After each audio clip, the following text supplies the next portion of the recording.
So I had a patient come in and she was frustrated. She said people were constantly asking her if she was okay, if she was mad, if something was wrong.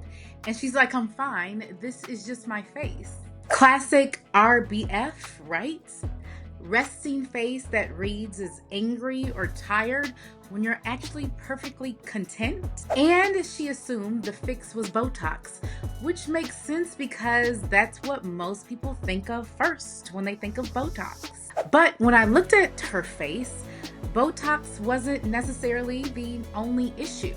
Her eyebrows were fine, her forehead was fine, there was no tension there. The problem was the corners of her mouth were turning down slightly. And that tiny downward angle at the mouth, it changes your entire expression. So instead of doing Botox, we did a very small amount of filler in the corners of her mouth.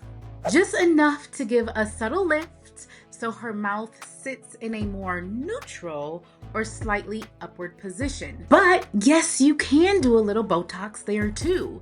And so we also added a little bit of Botox in the DAO muscle, right around here, the depressor angular oris muscle.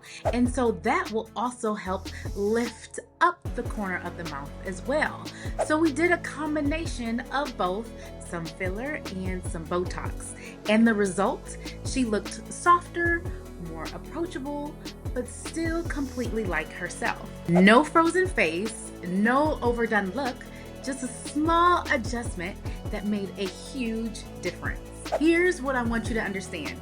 Not every concern is solved with Botox alone. Sometimes it's about the volume, sometimes it's about placement, sometimes it's about understanding the facial anatomy. If someone's telling you that they look tired all the time and you're sleeping fine, there's usually a reason. Maybe it's hollowness under the eyes, maybe it's the mouth corners, maybe it's something else entirely.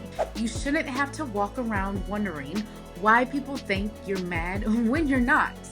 If this sounds familiar, send us a message and let's figure out what's actually going on and what we recommend as the best treatment for you.